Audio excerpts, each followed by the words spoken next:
All right, so today we're going to talk about the modern content delivery network, the CDN.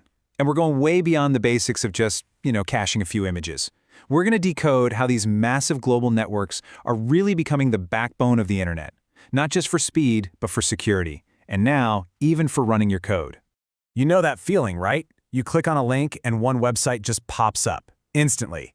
Then you click another and it just crawls. It's so easy to blame your Wi-Fi, but honestly, the real story is often way more interesting, and it all comes down to distance. Look, even the most powerful server in the world can't break the laws of physics. If you're sitting in New York and the server you need is all the way over in New Delhi, your request has to physically travel thousands of miles across the public internet. That journey creates a delay, what we call latency, and that is the fundamental problem we have to solve. So let's really break down this challenge. When you've got just one single origin server trying to handle a global audience, you immediately run into two huge problems. It's going to be slow and it's going to be risky. Here it is, the fundamental mismatch of the old-school internet. On one side, you've got a single server. It's a single point of failure. If it goes down, everything goes down. And on the other side, you've got users all over the world, and every single one of them expects a fast, perfect experience. The physics of distance alone means this model is just destined to break. And this is exactly where the Content Delivery Network, or CDN, steps in to save the day. It's not just about making things faster. It's a complete rethink, an architectural shift in how we deliver applications to people everywhere.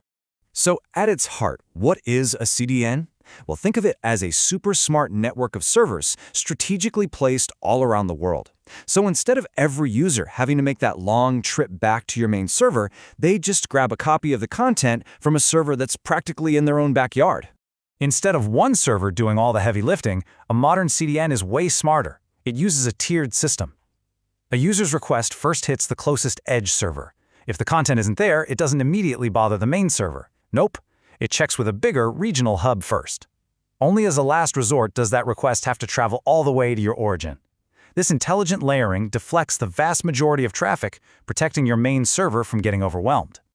Okay, so we've established that CDNs are amazing for performance by caching static stuff like images and videos. But a modern CDN's job has exploded way beyond that. It's about performance for all kinds of content, it's about robust security, and it's about optimizing your costs. And this is the million-dollar question. What happens with all the stuff you can't cache? The personalized data, like what's in your shopping cart, or a dynamic API call that's unique just for you. You can't just store a copy of that at the edge.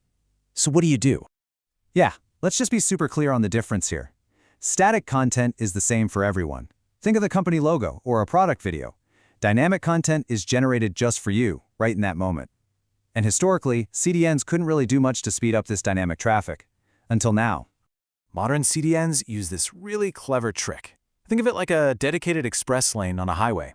The very first user request does the slow, hard work of establishing a secure connection to the main server. It builds the lane. But here's the magic. The CDN keeps that lane open, or pre-warmed. Now, the next user's request can just hop into this already built lane, completely skipping the slow setup and all those security handshakes. It's a huge time saver.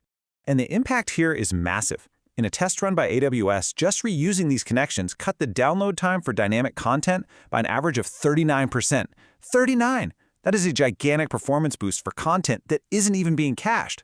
And what's really cool is that this benefit, it creates a snowball effect. The more traffic your site gets, the more of these pre-warmed express lanes the CDN has ready to go.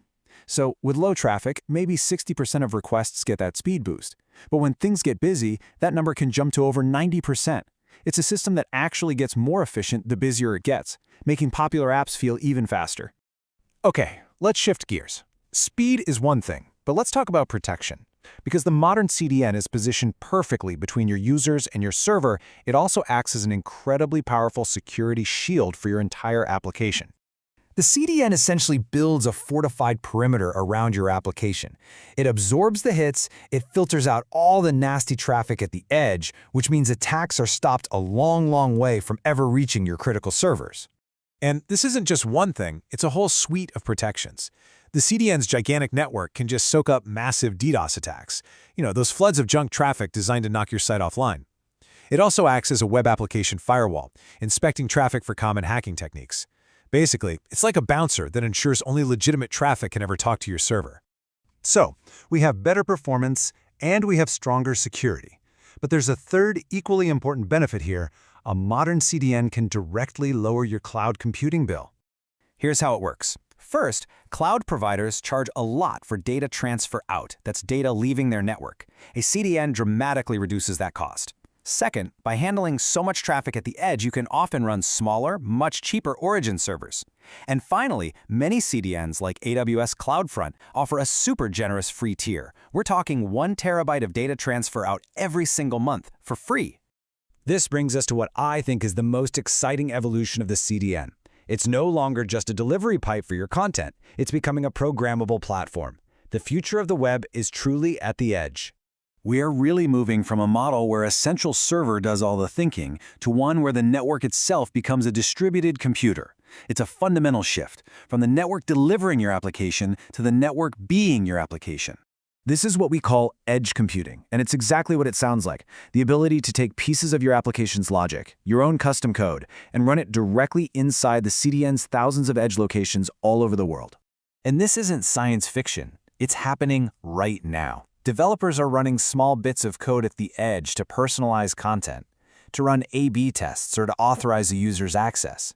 And because this logic is running in a data center maybe just a few miles down the road from the user, decisions can be made in milliseconds, a speed that's just impossible to achieve when you have to go all the way back to a central server. So I'll just leave you with this thought. The modern CDN has evolved from a simple caching layer into a global platform for performance, security, and now computation. The defining question for this next era of the web isn't just about how we deliver content, but what becomes possible when our applications can literally live everywhere at once. What could you build then?